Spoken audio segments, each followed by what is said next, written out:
اب ہم باضابطہ اپنے پروگرام کو آگے بڑھاتے ہوئے وفات رسول صلی اللہ علیہ وسلم کے غمناک موضوع پر خطاب پیش کرنے کے لیے اس بزم کے 14ویں مساہم عادل ڈھابیلی متعلم درجے فارسی کو اس شعر کے ساتھ دعوت دیتے ہیں کہ رنج کتنا بھی کرے ان کا زمانے والے، رنج کتنا بھی کرے ان کا زمانے والے، جانے والے تو نہیں لوٹ کے آنے والے، کیسی بے فیض سی رہ جاتی ہے دل کی بستی، کیسے چپ چاپ چلے جاتے ہیں جانے والے، جانے والے تیری مرکت پہ کھڑا سوچتا ہوں، خواب ہی ہو گئے تعبیر بتانے والے۔ موصوف آئے اور ہم سامعین کے سامنے اپنے خطاب کو پیش کروائیں۔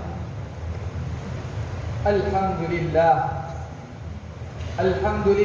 وکفى وسلام على عباده الذين اصطفى، اما بعد فاعوذ باللہ من الشیطان الرجیم، بسم اللہ الرحمن الرحیم، وما محمد الا رسول قد خلت من قبله الرسل، صدق اللہ العظیم۔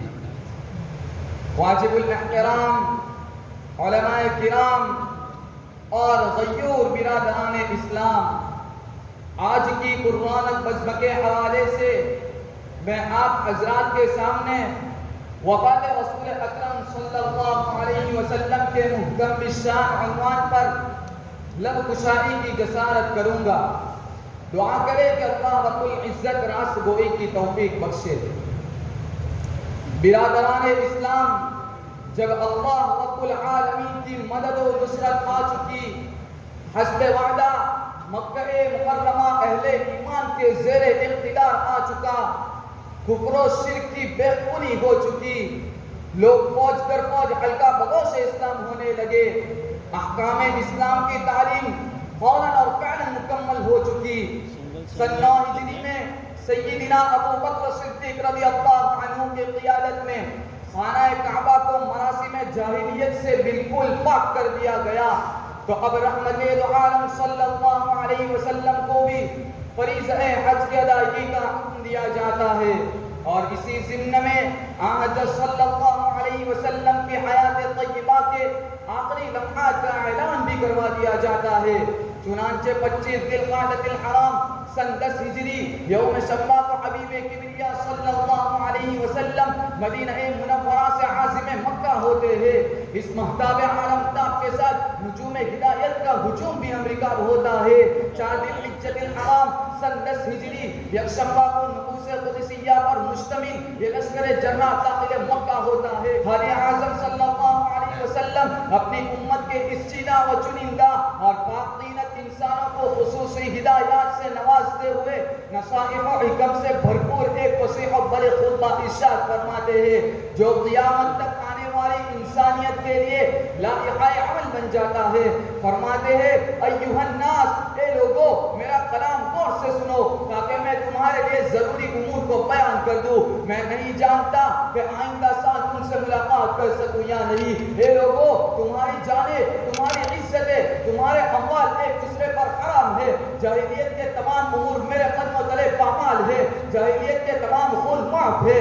جاہلیت کے تمام سود ساقط ہے۔ سب سے پہلے ربیعہ ابن الحارث بن عبد المطلب کا خون بنی حذیل پر میں معاف کرتا ہوں، اور عباس ابن عبد المطلب کا نباہ ساقط اور باطل کرتا ہوں۔ اے لوگو، تم پر تمہاری عورتوں کے کچھ حقوق ہے اور ان پر تمہارے کچھ حقوق ہے۔ مسلمان سب بھائی بھائی ہے۔ میرے بعد تم کافر نہ ہو جانا، میرے بعد تم ایک دوسرے کی گردنیں نہ مارنا۔ میں تمہارے لیے اللہ کی مقدس و محکم کتاب قرآن مجید اور اپنا طریقہ کار چھوڑ رہا ہوں۔ اگر تم ان کو مضبوطی سے تھامے رہو گے تو کبھی گمراہی کا شکار نہیں بنو گے۔ اے لوگو، تمہارا پروردگار ایک ہے، تمہارا باپ ایک ہے، تم سب حضرت آدم علیہ السلام کے اولاد ہو۔ حضرت آدم علیہ السلام مٹی سے پیدا ہوئے ہیں۔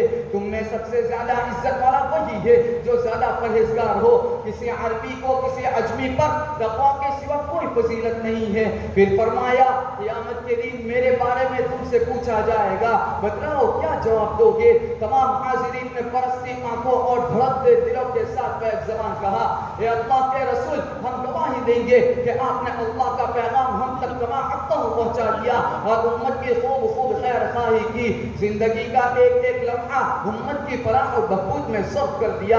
اپنے آرام اور راحتوں کو قربان کر دیا. رحمت دو عالم صلی اللہ علیہ وسلم نے 3 مرتبہ انگشت شہادت آسمان کی طرف بلند کرتے ہوئے فرمایا اللہم اشہد اللہم اشہد اللہم اشہد. پھر ظہر کی نماز سے فارغ ہو کر ذکر و اذکار میں مشغول ہوئے ہی تھے کہ جبرائیل امین یہ مزدع جاء افروز لے کر حاضر ہوئے. اليوم اکملت لکم دینکم واتممت علیکم نعمتی ورضیت لکم الاسلام دینا.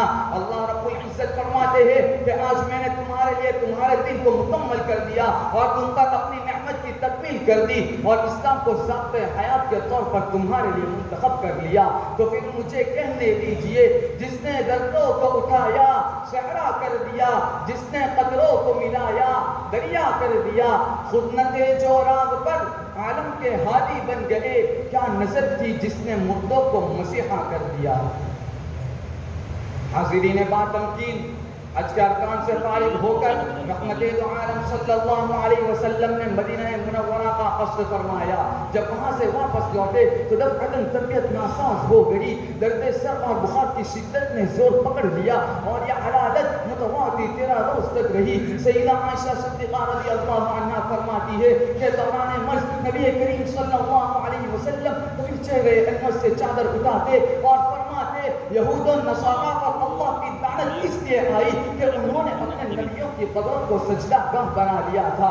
صحیحین کی روایت ہے, وقیفہ کائنات فرماتی ہے کہ اسی مرض کے دوران نبی کریم صلی اللہ علیہ وسلم نے ایک مرتبہ فرمایا کہ میرے دل میں داعیہ پیدا ہوا کہ ابو بکر کو بلا کر وصیت کر دوں اور ان کو اپنا ولی عہد نامزد کر دوں, لیکن میں نے ارادہ منسوخ کر لیا کہ اللہ رب العزت ابو بکر کے علاوہ کسی کو میرا جانشین نہیں بنائیں گے اور اہل ایمان بھی ابو بکر کے علاوہ کسی کو خلافت کے لیے قبول نہیں کریں گے.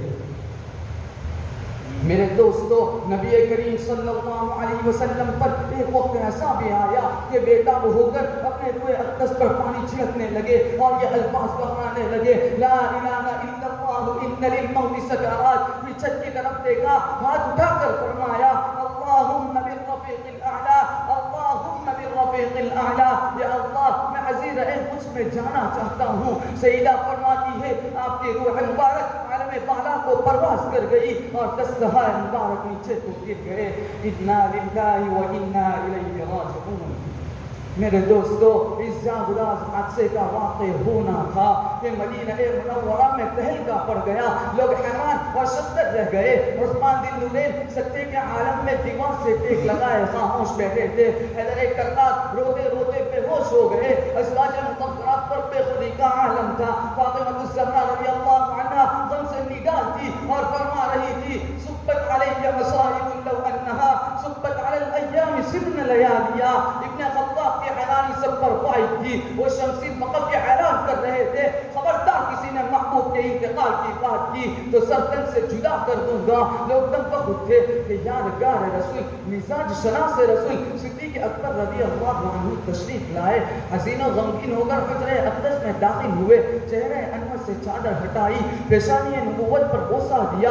آنکھوں میں اشکوں کی جڑی لگی ہوئی تھی لیکن صبر و ضبط کے ساتھ فرمایا وا نبیہ وا خلیلہ وا صفیہ فداک ابی و امی. بخدا اللہ آپ کو 2 مرتبہ موت کا مزہ نہیں چکھائیں گے. یہ مقدر کی موت تھی جو آ چکی. پھر باہر تشریف لائے. ابن خطاب کو دیکھا جو زخمی شیر کی طرف بکھرے ہوئے ہیں. منبر رسول پر جلوہ افروز ہوئے. لوگ جانشین رسول کی طرف متوجہ ہو گئے.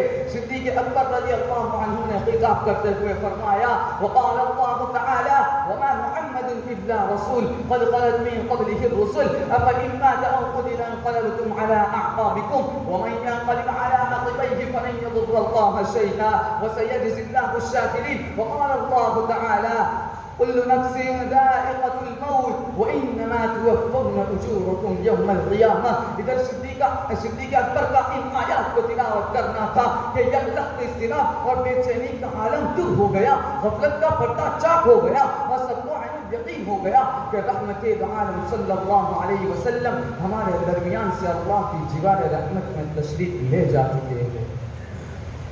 ارباب علم و دانش, میرا دعویٰ ہے کہ صدیق اکبر جیسا عاشق صادق اس زمین کے اوپر اور آسمان کے نیچے کوئی پیدا نہیں ہوا. یقیناً وہ سب سے زیادہ مغموم و محزون تھے، لیکن سلام ہو اس مرد حلیم پر جس نے اتنے خطرناک موڑ پر امت کو سہارا دیا، تسلی دی. ورنہ آج اگر ابو بکر جیسا انسان ڈگمگا جاتا، اپنے توازن کھو بیٹھتا، تو نہ معلوم یہ امت گمراہی کے اس عمیق گاہ میں جا پہنچتی. تو اسی نسبت پر مجھے کہنے دیجئے، وہ پہلا مددگار اور پہلا صحابی، نبی نے جسے ہر قدم پر دعا دی، وہ افضل بشر بعد از انبیاء ہے. وہ جانے صداقت، وہ جانے وفا ہے. فرشتے اسی کی اداؤں پہ عاشق، اسی کی نماز و دعاؤں پہ عاشق. نبیوں سے کم تر، اماموں سے اعلیٰ، محمد سے ہر دم وفا کرنے والا. وآخر دعوانا عن الحمد للہ رب العالمین. ماشاء اللہ، اللہ موصوف کو مزید ترقیات سے نوازے.